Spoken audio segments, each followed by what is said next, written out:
So greetings from Pennsylvania again, on kind of a gloomy Friday morning. Today is October 6th. Back here at Welsh Mountain Nature Preserve here in Lancaster County. I think last time I was here we did a Bigfoot video, talk about a Bigfoot, a supposed Bigfoot encounter or possible Bigfoot encounter back in the, I think it was back in the 1800s. But anyway, no Bigfoot story today, but this is about Abe Buzzard and the Welsh Mountain Gang. But it is a kind of like a gloomy fall morning. You can see some color changes on the trees. Some reds and yellows out there. Beautiful time of year. Yeah, in the past when I've filmed here, like I said, I filmed that Bigfoot episode. I've been here other times too, filming things. Let's see, we're gonna stay on the blue trail. Head this way. Anyway, well, I've mentioned in the past how this, back in from the 1700s and the 1800s, how this was like a rough, remote area. It was a very untamed area of Lancaster County here in the Welsh Mountains. And over the years, the area known as the Welsh Mountains has kind of shrunk down to what it is today, just like the nature preserve area, but it kind of extended beyond that in the past. You know, quite a little bit distance away from what today is known as Welsh Mountain. But yeah, it was a rough, kind of a rough and tumble area, I guess you could say. A lot of different groups use this area as a hideout. Quite a few Native Americans kind of hung out in the region here. A lot of runaway slaves. This area is kind of part of the Underground Railroad, I guess you could say, and a lot of them stayed here. There are villages up in this area. Well, not too far from here, I showed you an abandoned cemetery of some of those runaway slaves. So a lot of those folks and other, you know, kind of outcasts of society made their way to the Welsh Mountain area. And this is where they lived.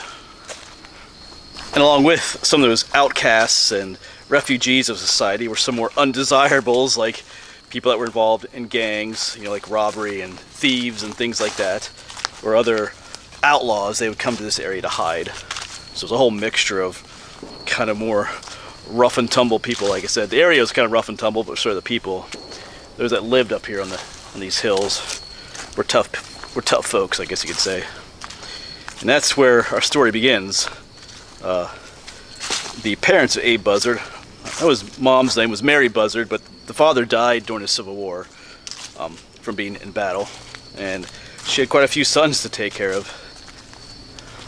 And some of those sons, about 3 of them, in order to help make ends meet, they turned to thievery and robbery.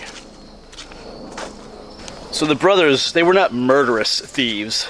They didn't do anything overly awful, but they were notorious as like small-scale robbers and things like that. A lot of their main targets were things like chickens and horses and breaking into people's safes in their houses and stealing jewels and money and stuff like that. I think one brother did end up shooting a farmer in the head. The farmer survived, so he was never guilty of murder, luckily for him. But 3 of the brothers are best known for being part of the gang. Abe, Isaac, and Joseph. And I think there were others that joined them at times too. Sometimes they get called the Abe Buzzard Gang, but more commonly they're known as the Welsh Mountain Gang.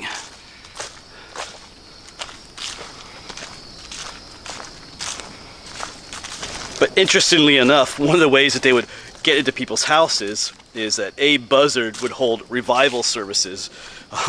Yes, a thief and a robber hold revival services in a certain area, and the people from that area would go to the revival service. You know, like it was like a preaching service, and they'd leave their homes, and then his brothers and other members of the gang would go around the area to those empty homes and take what they wanted.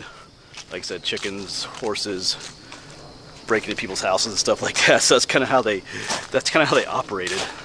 So they weren't into like breaking into people's houses when they're home, you know, murdering the folks and stealing their stuff. But yeah, I think that after one of his revival services, some of the local authorities checked the bag that Abe had with him, and they found like a gun in there and some lock-picking devices, shall we say. So he was prepared himself to go do that kind of work. It's kind of an interesting way of robbing the people. Hold a revival service in town and have your brothers go rob their houses.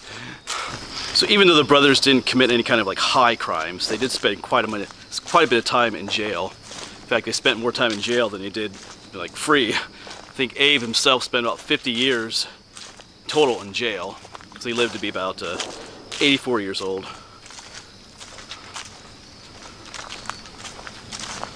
Yeah, you might hear a little bit of shooting every now and then. There's like, I think, a gun range nearby here. No one's shooting at me. So, but yeah, I forgot to mention, he was born, I think it was like 1850, and died in 1935. So there's one tale of them escaping from jail too. He had quite a price on his head for a while. It dealt with canaries, like a caged canary. Abe was in one cell and his two brothers were in another cell, I believe. So his brother Ike had these caged canaries, and for some reason that day the prison was not well guarded. There were only two men on duty. The one was getting a haircut from a prisoner, interestingly enough, and there left really only one dude on duty. So according to this version of the story I heard, Isaac asked the one jailer that was kind of still on duty, the other one's getting a haircut, if he could give one of those caged canaries to his brother Abe, for whatever reason. So the jailer, being not too bright, I guess I would say, unlocked Ike's, or Isaac, they call him Ike, unlocked his prison cell, took the caged canary, and went to open Abe's cell, but didn't lock Ike's cell back up. So I think you could see what happened. As soon as he went to open up Abe's cell, Ike rushed the prison guard and took his keys. I think they released Abe and stuck the prison guard in Abe's cell. So, and they let quite a few other prisoners out as well, and escaped that way. There was one casualty during that escape, but it was the prison guard dog. I think his name was Bruno. I'm not sure if they killed him out of necessity or what went down with that, but Bruno didn't make it. So even though they escaped, they were eventually captured or turned themselves in. The one brother, Joe, didn't escape with him. He stayed behind, because I think he only had a couple months left on his sentence, so he thought it best just to stay behind. But Ike made it all the way out to, was it Nebraska? He made it pretty far, but he was caught. Abe eventually turned himself in. There was quite a reward out for him. They're not entirely sure why, but he turned himself in. And then he ended up in what's called Eastern State Penitentiary, which is quite a famous place these days. It's no longer in operation, but you can visit and stuff, which I'm thinking about doing someday. Yeah, so when you read about the Welsh Mountain Gang, they get called different names, being notorious and, terrorizing the area, and that might be a bit of an exaggeration. Like I said, they never caused, let's see, we got the yellow, stay on the blue trail. They never were out murdering people and things like that. The most that might happen to you is you might wake up and find your chickens gone the next morning. I think that was Abe's favorite thing to steal, was chickens. Well, this is the yellow trail. Yeah, I'm trying to tell a story, but I'm not paying attention to the markings. So blue trail goes that way. Yeah, all right, we're good. Yeah, Abe's favorite thing was to steal chickens. So I think one of the other brothers, his favorite thing to steal was horses. I think another brother was good at breaking into people's, like, their safes, stealing their jewels and money and stuff. So I'm not going to include this video in my Treasure in Pennsylvania series, because I'm doing a series on the Doane Gang too. We're operated more in the late 1700s rather than the late 1800s. There's a lot of treasure stories related to the Doane Gang, because they did more bigger types of robbery and stuff, and them killing people. The Welsh Mountain Gang are kind of more like petty thieves. There's no stories of, well, I should say there's no stories of hidden treasure. There was a cave, or like a rock shelter back west of here, because there's a place back there called Buzzard's Cave. It's not on the preserved property, it's on private property, but I did some research on it. I read that it was more like a rock shelter, and it mostly collapsed since then, so it'd be cool to go there, but probably not much to see. That's the only thing treasure related that I came across with the Welsh Mountain Gang. That might be a possible place where they had stuff, but I don't think they were the kind of gang that hoarded, gold coins out in the woods and stuff like that. Like they said, they're more into stealing chickens and things like that. But during their time, they were a well-known group, and their legacy lasts even today. There's still people in the area that are related to them, and they're kind of sensitive about that history, from what I read. Some of them don't really like to talk to folks who try to investigate the gang and stuff like that. They kind of don't like that part of their family history, which is understandable. But their descendants still live here in the Welsh Mountain area. I feel like the Welsh Mountain Gang and Abe Buzzard and his brothers, they're kind of one of those groups of people or individuals that over time their reputation grows long after they're gone. In some ways they become more notorious after their death and beyond, as their story gets retold and maybe somewhat embellished and things like that. I'm not saying I'm not saying that they were not bad guys, but I think like some of the headlines that you read about them make them out to be more than what they were. I mean, you don't want to come home and find out your chicken's gone.